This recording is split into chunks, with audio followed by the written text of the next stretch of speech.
Hello everybody, this is Mateo, and I'm getting in the airship to fly like 2 feet. Okay, we're done flying. So this is the entrance to our very first bonus dungeon, the Earthgift Shrine. And again, there's the dwarf that only somewhat fits, and would fit better in the lava area. But here we have black goblins, upgraded versions of the regular goblins. A lot of these enemies are very weak. Well, the regular enemies, the bosses actually get pretty tough. And these soldiers, when you talk to them, they will turn into enemies like these ones here, the Scourgers. Wow, the ninja hit 1,000. The ninja did more damage than the knight, holy crap. And I'm pretty sure at this point that my characters are level 99.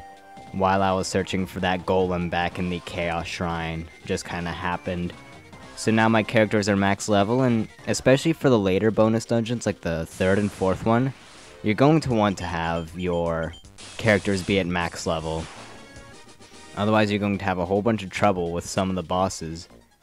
And also this area is a bit of a maze, and well, this room is a maze, and you have to work your way through it and battle the guys and find the staircase. The floors are random in the order that you get them. For instance, you could get this floor first, you could get it 3rd. But there are 5 definite floors that you'll run into, just in a different order. Although the 5th one is always the same, and it's the last one that leads up to your boss. And also, once you get to the 5th floor, you fight one of 4 bosses, your choice. And then you have to go and go through the dungeon again and fight a different boss. So you're essentially going to be going through these floors a total of 4 times each. However, I'm only going to show you the first time of me going through it, and then I'm going to show all 4 of the bosses at once. So it's kind of like how I handled the Lunar Ruins in my original Let's Play of Final Fantasy IV. I say original because I'm planning on remaking that, however I'm most likely going to handle the Lunar Ruins in the same way. And also, like the Lunar Ruins of the original Let's Play of Final Fantasy IV, this is blind. Well, not the Earthgift Shrine, I did that before, however after that it's pretty much all blind. However, it shouldn't be that bad, because, I mean, it's just dungeons. Now, this floor is weird. It's kind of like that one floor in the floating sanctuary type place, where Tiamat was, in which it just constantly loops on itself, and there are a couple trees here and there in an oasis. But you will eventually find the stairs, and that's where you want to go. Excuse me, but there are also enemies that you can only find on certain floors, like this one, like the Cateboplas, and the Abyss Worm, which you can only find on this floor. Again, I don't really remember where all of them show up, so you're going to want to, like, look it up or something. Also, this guy can take a hit, and the knight did 1,000 damage, and he still survived. Okay, wow! He is taking all of the damage, holy crap. Maybe? There we go. Wow, that guy took a lot. So, not all of the enemies in this area suck, but most of them do, especially the really common ones. Speed Drink is nice, temporarily raises speed, or it might be one that raises agility forever, I don't know. And that's a very easy floor, and then here's this one. Yeah, I am max level, level 99. All of your characters should have 999 HP, and your mage-type character should have 999 MP. The thief and the warrior should have around 600, 650, 550-ish, around that range. We got a silver apple there, which will raise our HP by 5. However, since I have max HP, that really doesn't matter. And here we are at the final floor, where there are 4 doors. When you go through one door, you can't go back out. And each door contains a different boss. So I'm going to start at the bottom left. Oh, well, I probably should also mention, these bosses that we're now fighting are references to future quote-unquote, Final Fantasy games, although they were in the past. For instance, the bosses in this dungeon are references to Final Fantasy III, bosses of that game. So if you don't want to be spoiled on that, then you probably don't want to watch past this point, because I'm essentially spoiling 16 different bosses from future Final Fantasy games, 3 through 6. So, warning you now. Unfortunately, I noted that a little too late, so now you know that one of the bosses in Final Fantasy III is a Cerberus. However, it doesn't tell you like where or anything, it just ruins that there is a Cerberus boss. And now that we've done that, we got a weapon from it, the Kotetsu, which is an upgrade for the ninja. No, it's not. Never mind. And as you can see, we can't leave, so we have to teleport on out of here. Teleport again for whatever reason. Well, we kind of have to. I mean, we're stuck in this little room. Thank you so much, game.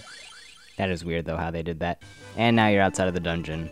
So now, within the 5th floor again, let's go ahead, go to the top left, and fight our second boss of 4. Another guy from Final Fantasy III. Yeah. Oh, well, we're not going to die. You guys are... Okay, we have a 2-headed dragon. This reminds me of that one Yu-Gi-Oh card where it looks a lot alike to this guy, except it's black, I'm pretty sure. And it is a 2-headed dragon. But much like the Fiends, these guys can't take a hit, at least the early ones. It isn't until, well, the 4th bonus dungeon holds very powerful bosses that are actually difficult. And then, I think the 3rd one, like towards the end of the 3rd one they might get difficult, but other than that, these things are rather easy.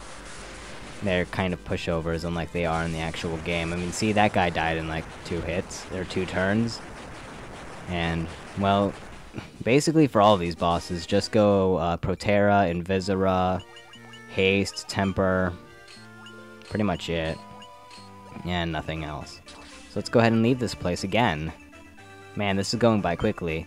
All of these bonus dungeons aren't going to be a single video like this one either. This one just happens to be really short. Other ones will take multiple videos. And also, while going through the dungeon again, I managed to find a wild knack and kill one, even though they all seem to run away. When you get really high leveled, the enemies run away from you because they're scared, and you'll kill them and they know it. So you want to get kind of lucky with that. And here we have the Echidna, yet another boss from Final Fantasy III. Now, I must say that I really don't get this as much because I haven't played through all of Final Fantasy III.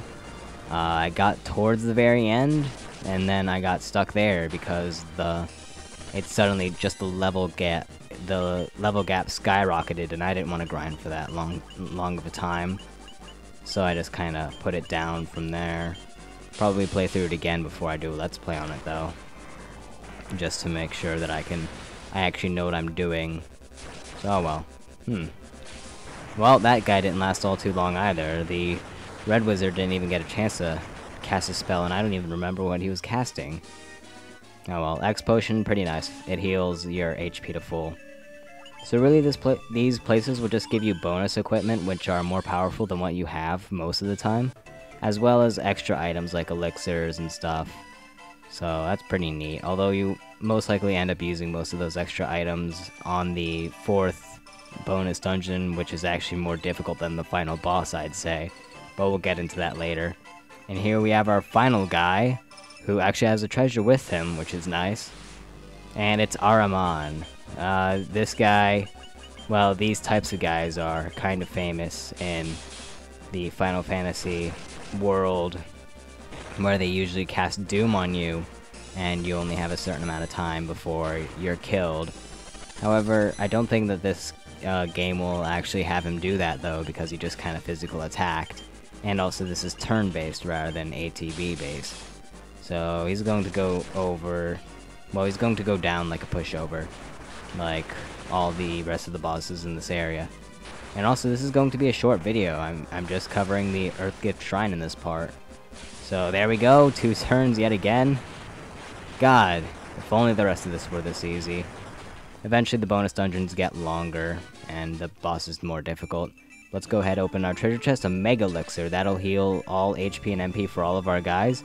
But that's it for this video, and I will see you all next time where we go to the Hellfire Chasm. See you then.